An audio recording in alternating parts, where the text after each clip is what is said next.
Olá pessoal, tudo bem? Vamos então para a nossa aula de número 6 desse curso de História Política do Brasil.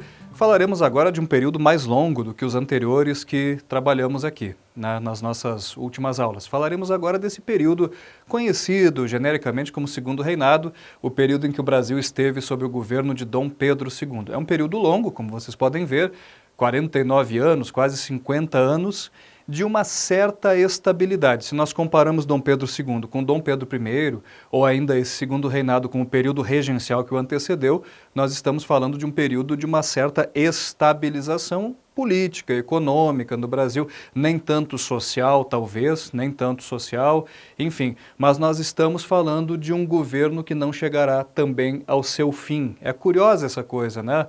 Ah, como assim, professor, um governo que não chegará ao seu fim? Sendo uma monarquia, esse governo chegaria ao seu fim com a morte do imperador. E o imperador morre já destituído, né, já com a república tendo sido proclamada aqui no Brasil.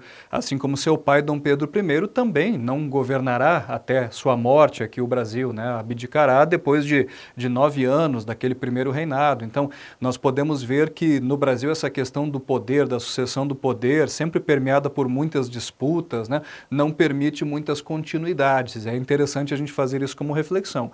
Dom Pedro II assume o trono aclamado um pouco pelos liberais, embora não tenha uma perspectiva muito positiva em relação aos próprios liberais nos seus primeiros anos de governo. Por que aclamado pelos liberais? Porque os liberais que haviam perdido o poder regencial para o conservador Araújo Lima se articulam criando entidades como o Clube da Maioridade, para antecipar a maioridade do imperador, para que ele suba ao trono antes de completar a idade necessária. O fato é que, antes de completar até mesmo 15 anos, ele já é aclamado imperador no ano de 1840. Ainda pega o rescaldo de algumas revoltas que ocorriam nas províncias, especialmente a mais longa, que é a Guerra dos Farrapos, que só terminará em 1845, já com 5 anos, né, desse segundo reinado aqui transcorridos. Vamos lembrar o seguinte: ainda no período regencial, os liberais, no final daquele período, perderam seu espaço, foram perdendo certas conquistas que o ato adicional havia proporcionado, e o Brasil tinha partido novamente para uma perspectiva de centralização política maior. E é assim que Dom Pedro II começa o seu reinado, né, com um sistema legal rígido e centralizador. Feito esse sistema pela lei de interpretação do ato adicional, pelos decretos de 1840, que nós vimos na aula passada, né? E aí o poder dele também para dissolver a Câmara quando percebendo que aquela Câmara está liberal demais. É o que ele acaba fazendo logo de início. Isso enseja revoltas liberais, especialmente em Minas Gerais, revolta ou revolução, ali já no começo desse segundo reinado, um pouco em São Paulo. E aí tem figuras da história política do Brasil, como Teófilo Otoni, né, que nós podemos evocar aqui nesse momento e que são também reprimidas. Ao longo dessa década de 1840, nós temos a Revolução Praieira, novamente Pernambuco, hein? Novamente Pernambuco. Não me alongarei aqui sobre a Revolução Praieira, apenas quero indicar 2 pontos importantes sobre ela. Em primeiro lugar, a entrada pela primeira vez de ideias socialistas no Brasil. Entrada de ideias de um socialismo que ainda era utópico ou romântico sansimoniano, ainda não era um marxismo, um materialismo histórico dialético, mas essa revolta ou revolução praieira terá esse caráter um pouquinho socialista, né?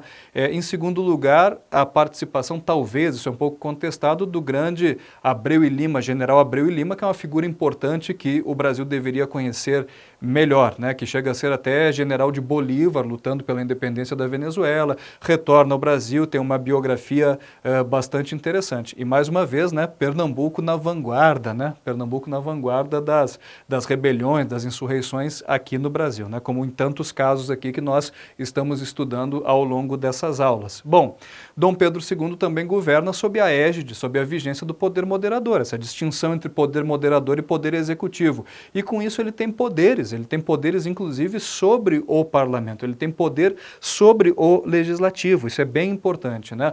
Do ponto de vista legal, do ponto de vista das leis no Brasil, o que nós podemos assinalar de mais importante, talvez, além daquelas legislações referentes à abolição gradativa da escravatura no Brasil, é uma reforma eleitoral que acontece em 1881, que é a chamada Lei Saraiva, né? Essa reforma permite o voto mais direto no Brasil, modifica, né, aquela questão do voto censitário que ocorria, que nós falamos na aula anterior, mas o que eu quero ressaltar sobre é que os analfabetos estão excluídos dos direitos políticos, do direito ao voto aqui no Brasil, e os analfabetos que nessa época representavam mais de 80% da população e adentrarão o século XX representando mais de 80% da população. Eu estou evocando essa Lei Saraiva aqui no meio desse início de aula, exatamente para que a gente pense um pouco nessa questão da participação dos direitos políticos, da cidadania no Brasil. Nós temos que pensar quando é que os analfabetos puderam efetivamente votar no Brasil. Esse direito só está regulamentado muito tempo depois pela Constituição vigente, pela Constituição Federal de 1988, certo? Vamos pensar um pouco por aí. Bom, seguindo aqui um pouco mais adiante, né? O Brasil tem um sistema esquisito, um regime político com suas esquisitices que fica conhecido como parlamentarismo às avessas, né? Dom Pedro II cria, em 1847, o chamado cargo de presidente do Conselho de Ministros. Presidente do Conselho de Ministros equivaleria a um primeiro-ministro, a um líder do legislativo, né, um líder do parlamento, mas é às avessas por quê? Porque o parlamento não tem autonomia. É o próprio Dom Pedro II, usando o poder moderador, que nomeia ou destitui o presidente do Conselho de Ministros. Então, por isso o parlamentarismo é às avessas aqui no Brasil. Assim é chamado, assim é conhecido, até um pouco mais vulgarmente, né? Porque o parlamentarismo, se a gente pensa na tradição parlamentarista britânica, no pensamento de John Locke, nas teorias políticas, né, que evocam o parlamentarismo como medida anti-arbitrária, o parlamento tem que ter autonomia, inclusive, contra os desígnios de um rei, de um imperador absolutista. E aqui no Brasil vai se passar exatamente o contrário. O imperador Dom Pedro II vai ter essa ingerência sobre o parlamento. Lembrando, há essa gangorra se consolidando no Brasil, que nós falamos no fim da aula passada sobre ela, dessa perspectiva de disputa entre liberais e conservadores, conservadores e liberais. Então, para manter um certo equilíbrio, Dom Pedro II, ora nomeava um presidente do Conselho de Ministros liberal, agradava os liberais por um tempo, ora nomeava um conservador, e nós podemos ver aqui tem 48 gabinetes em 48 anos, quer dizer, a gente tem praticamente um gabinete por ano, liberais e conservadores, assim, se alternando no poder, e essa é uma das fórmulas do equilíbrio político que garantiu a vigência desse segundo reinado e por esses 49 anos, né, por todo esse tempo que nós falamos agora de início. O que é mais que nós temos que lembrar aqui? Não renovação dos tratados de 1810, tratados de comércio e navegação com a Inglaterra que permitia a Inglaterra ter taxas menores do que a de outros países para a entrada de seus produtos aqui no Brasil, né? Na verdade, uma perspectiva do governo brasileiro de estimular a produção local, a produção nacional. A gente pode lembrar da tarifa Alves Blanco, a gente pode lembrar de outros instrumentos, de outras instituições aqui, de outras coisas, né? Mas o fato é que a nossa subordinação à Inglaterra começa a ser um pouco rompida, que há uma tentativa de fazer isso, né? E a Inglaterra rapidamente reage impondo o Bill Aberdeen, né, que a gente vai falar um pouco mais adiante ainda nessa aula sobre ele, que é a proibição do tráfico, né, em águas internacionais, do tráfico de escravizados africanos, navios ingleses patrulhando os mares, apreendendo os chamados navios negreiros e inclusive chegando aos portos brasileiros, fazendo esse patrulhamento até atentando, digamos, contra a soberania dos países, né, das suas embarcações, enfim, né, há uma certa arbitrariedade nisso. E nós temos também umas questões pontuais. Havia um diplomata inglês aqui, William Douglas Christie, que aciona o Brasil, que quer indenizações do Brasil, quer fazer represálias ao Brasil em dois incidentes já ali na década de 1860, um envolvendo um navio britânico, o Prince of Wales, que afunda no litoral do Rio Grande do Sul, tem sua carga saqueada, e esse diplomata inglês quer uma indenização do governo brasileiro, que Dom Pedro a princípio se recusa, e também sobre a prisão de marinheiros marinheiros da Marinha inglesa que estavam bêbados e causando desordem nas ruas do Rio de Janeiro, foram presos pela polícia brasileira e então William Douglas Christie, esse embaixador inglês, diplomata inglês, perdão, se sentiu muito ofendido, né? Como cidadãos ingleses são presos por autoridades brasileiras aqui, a questão vai parar em tribunal internacional. O fato é que o Brasil chega a romper relações com a Inglaterra nesse momento. O conflito é arbitrado pelo rei Leopoldo I da Bélgica, do ponto de vista do direito internacional, que dá inclusive ganho de causa para o Brasil nessas questões levantadas pelo diplomata inglês William Douglas Christie. Então o Brasil querendo se arvorar um pouco, querendo se alçar a uma posição menos subordinada ao chamado imperialismo inglês aqui, é algo interessante para se analisar. Nós temos que lembrar também que há um reatamento das relações que foram rompidas com a Inglaterra em 1865, no mesmo ano em que está para eclodir a Guerra do Paraguai, que é um outro evento que marca esse segundo reinado e que nós precisamos falar a respeito. Antes disso, vamos lembrar do seguinte, há muita problemática política, geopolítica na Bacia do Prata, na Bacia do Rio da Prata. Também não detalharei muito aqui a respeito disso, mas vejam que há um interesse do imperialismo inglês também sobre a Bacia do Prata. Há digamos, intervenções brasileiras na política uruguaia, intervenções argentinas na política uruguaia, digamos que a política uruguaia, o Uruguai em si, o Uruguai já independente, né, desde o fim da Guerra da Cisplatina, é um certo objeto de intervenções tanto de Brasil quanto da Argentina, liderada pelo ditador Juan Manuel Rosas, né, que tinha interesses até em invadir o Brasil, já tentou invadir o Brasil a partir do Rio Grande do Sul, é repelido pelo general Osório, né? Então há uma instabilidade na região sul do Brasil, na Bacia do Rio da Prata. Essa questão dos rios é uma questão muito importante porque a própria Guerra do Paraguai tem a ver com isso, né? O que é que o Brasil quer desde o início, né? O Brasil reconhece a independência do Paraguai lá pelos idos de 1810, por aí. O Brasil é o primeiro país até a reconhecer a independência do Paraguai e tudo que o Brasil queria era ter acesso ao Rio Paraguai para poder subir por rio até o Mato Grosso, né, para não ter maiores incidentes em relação a isso. Acontece que o Paraguai passa a ser governado pelo Francisco Solano Lopes, né, por um ditador lá que tem ambições, né. Há muitas versões historiográficas sobre isso, alguns defendendo que o Paraguai era uma pequena potência industrial aqui na América do Sul e que isso teria incomodado a Inglaterra mobiliza através do seu imperialismo Brasil, Argentina e Uruguai a formarem a tríplice aliança para arrebentar com o Paraguai, mas o fato é que o Solano Lopes invade efetivamente o Brasil, né? Invade pelo Mato Grosso, invade por Uruguaiana, Rio Grande do Sul, porque ele queria uma saída para o mar, lembrando que o Paraguai não é banhado pelo mar, não é banhado por nenhum oceano. E a guerra acontece, envolve a Argentina porque para invadir o Brasil via Uruguaiana, as tropas do Solano Lopes passam por território argentino, né? Marcham sobre território argentino sem a devida permissão. Bom, a Tríplice Aliança se forma, no final Uruguai e Argentina se retiram, o Brasil fica sozinho lutando contra o Paraguai, isso gera um desgaste, inclusive econômico para o Brasil, né? Há toda uma decorrência política, econômica e social dessa guerra. É bem interessante a gente analisar, não entrando nos domínios da guerra em si, das suas principais batalhas, na figura do Duque de Caxias, né? Enfim, que é uma figura também muito problemática de nós interpretarmos historiograficamente, para o bem e para o mal, do Conde Dedo, marido da princesa Isabel, que chefia as tropas brasileiras, né, no Paraguai, já na fase final da guerra, quando o Duque de Caxias se retira. Há uma série de nuances, mas o fato é que o Brasil acaba vencedor dessa guerra, há um verdadeiro, muitos dizem, genocídio sobre o povo paraguaio, é um incidente que macula muito a nossa história, mas que tem algumas implicações políticas importantes aqui para nós, né? Por exemplo, era muito difícil de conseguir o alistamento de pessoas, nós não tínhamos um exército regular tão profissionalizado.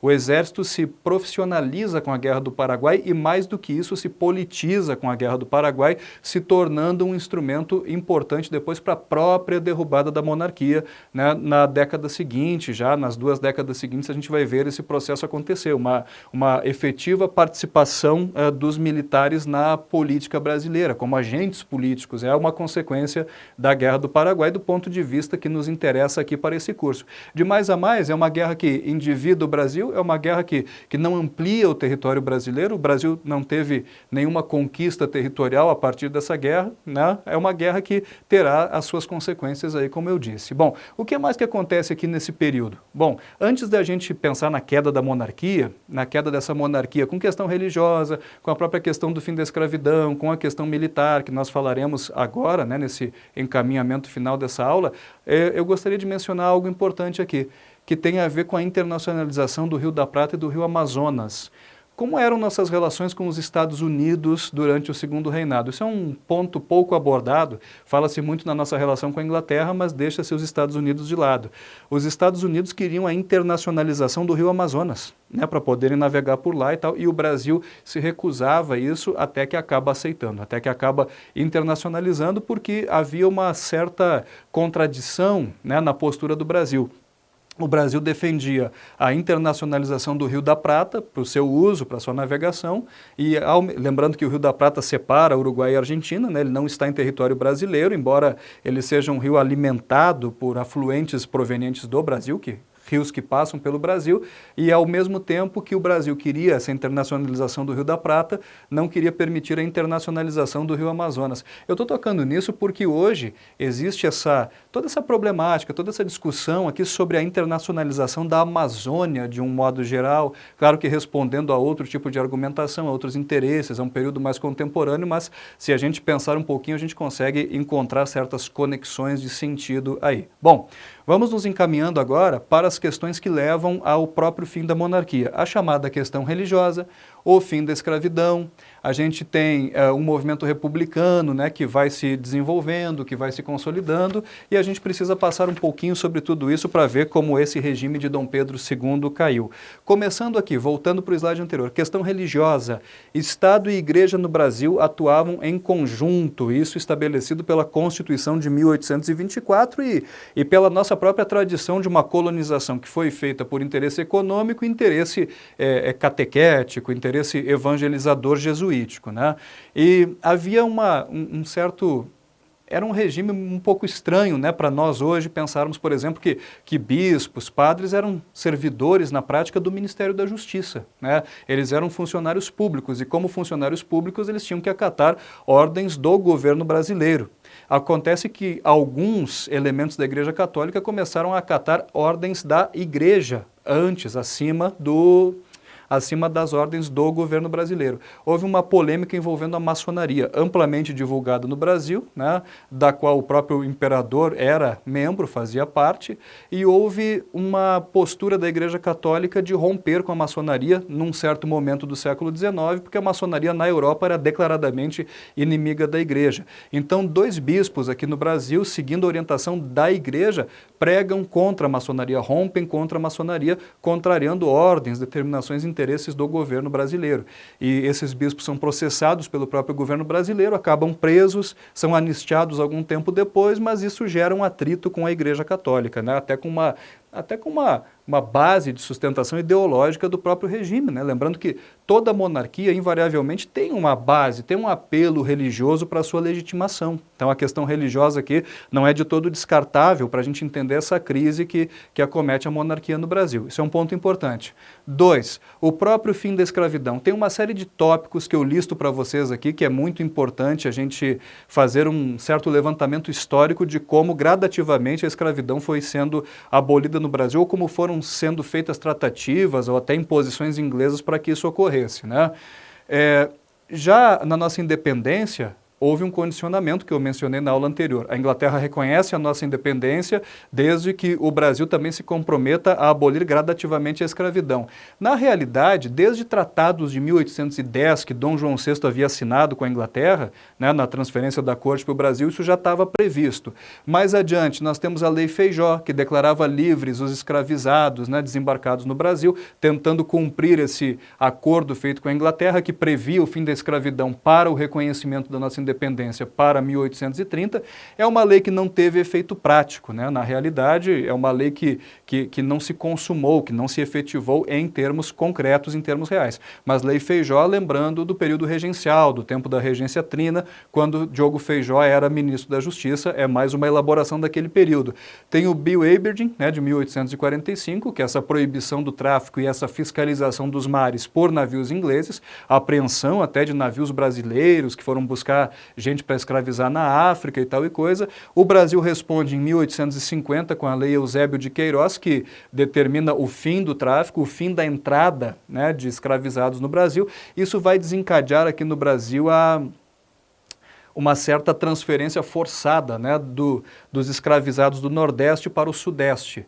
Os senhores empobrecidos do Nordeste começaram a vender seus escravizados para as áreas economicamente mais ativas do Sudeste, especialmente em São Paulo, as lavouras de café, que estava se tornando o café nesse momento o cultivo mais importante do Brasil, né? Então houve uma espécie de tráfico assim interno ao Brasil, né? Pensando na história da população negra no Brasil como uma história de migrações forçadas, de deslocamentos compulsórios, né? Primeiro da África para cá, depois quando a entrada de africanos aqui vai sendo cada vez mais barrada, mais impossibilitada, esse deslocamento forçado do Nordeste em direção ao Sudeste para engrossar as fileiras de trabalhadores escravizados no cultivo do café, né? Então, é importante a gente pensar, assim, fazer essas sínteses históricas, ainda mais com respeito a problemáticas sociais, históricas, políticas, éticas, né? Tão candentes, tão relevantes como essa, para nós entendermos os conflitos e problemas da sociedade brasileira até os dias de hoje.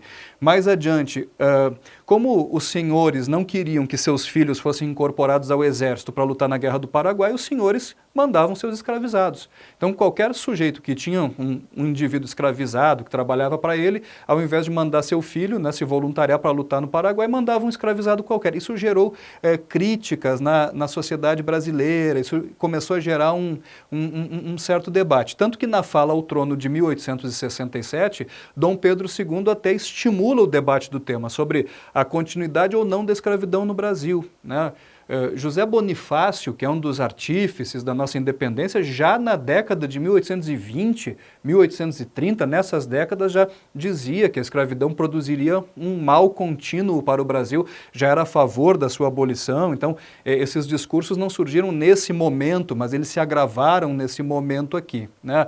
E aí nós temos uma série de providências legais que vão sendo tomadas, mas são leis que ficaram conhecidas até popularmente como leis para inglês ver, né? Leis que foram sendo feitas para mostrar, olha, o Brasil está querendo abolir a escravidão, de acordo com os interesses ingleses. A Inglaterra queria o trabalho livre assalariado no Brasil para fazer mercado consumidor aqui para os seus produtos, né? Não é por pura filantropia, não. A gente também deve levar isso em conta.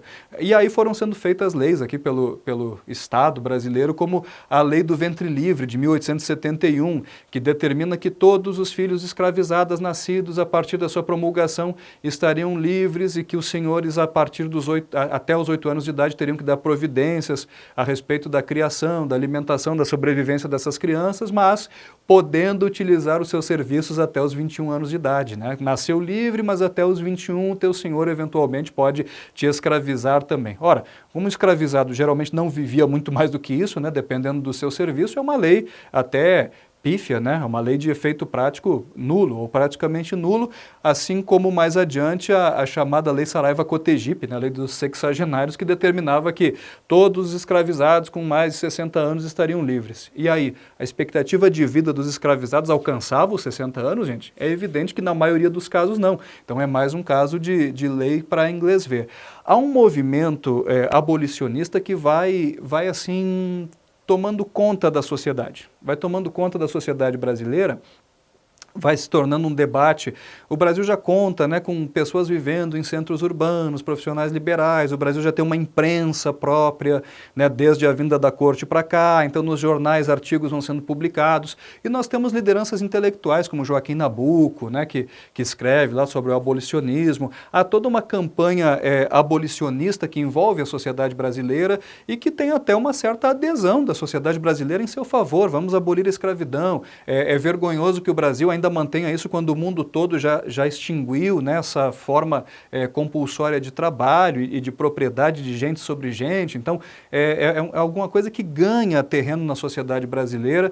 Não estou descartando aqui a luta também de um Luiz Gama, né, toda a luta abolicionista na prática, pela libertação de escravizados, aquela coisa toda. Eu estou só, como é um curso de história política, olhando do ponto de vista mais político, jurídico, institucional, as elaborações aqui do período nessa direção. E aí, nessa direção, algumas províncias até se antecipam e vão abolindo a escravidão antes de o Brasil abolir. É o caso do Ceará e do Amazonas. O Clube Militar, lá do Rio de Janeiro, que vai se tornando uma instituição politicamente relevante, já que os militares passam, após a Guerra do Paraguai, a ser agentes políticos importantes no cenário político nacional, o Clube Militar se posiciona a favor da abolição, dizendo que era até indigno que militares fossem utilizados para capturar escravizados fugitivos aí pelas matas, pelos sertões do Brasil, que isso era uma tarefa indigna para os militares, que indignificava a própria farda. Com a adesão do Clube Militar e com toda essa pressão inglesa de fora, com toda essa pressão da sociedade brasileira dentro, nós temos a Lei Áurea de 13 de maio de 1888, assinada pela princesa Isabel, já que Dom Pedro II, por conveniência ou não, se encontrava viajando nesse momento aqui. Agora, o fim da escravidão quebrou uma das pernas da monarquia, né? Uma das pernas de sustentação, uma das pernas que sustentavam essa monarquia. Por quê? Porque a monarquia perde apoio dos grandes proprietários rurais que utilizavam essa mão de obra escravizada em função de quê? Em função de que a abolição não previa indenização para aqueles proprietários que tiveram seus escravizados libertos. Não previa. Então, há um descontentamento muito grande entre as oligarquias agrárias no Brasil, os grandes latifundiários em relação a essa atitude do governo. Tanto que, cerca de um ano e pouco depois, né, já em 1889, a monarquia cai. Então, esse é um dos fatores, além da questão religiosa, além da questão militar, que levam ao fim da monarquia. Nós devemos pensar nisso, assim como devemos pensar no seguinte, né? A Lei Eusébio de Queiroz, aquela que proibia o tráfico, ela coincidiu também com a Lei de Terras no Brasil, que impossibilitou o acesso à terra por parte de pessoas escravizadas que iriam sendo libertadas nas décadas seguintes. Ou seja, a abolição da escravatura no Brasil foi feita sem uma reforma agrária, foi feita sem nenhuma política de governo, muito menos de Estado, de promover condições de vida para essas pessoas que estavam indo para fora das porteiras das fazendas, né? Então, a própria abolição da escravatura no Brasil ocasionou que uma marginalização da população negra, de grande parte da população negra, né, que vai para as cidades agora sem alfabetização, sem educação profissional, né, e em cidades que não absorveriam toda essa mão de obra excedentária também. Então, é uma questão muito importante para a gente pensar, né? A escravidão foi muito ruim no Brasil, mas a forma como a abolição foi feita não ajudou muito também a melhorar a condição de vida da população negra no país, né? Uma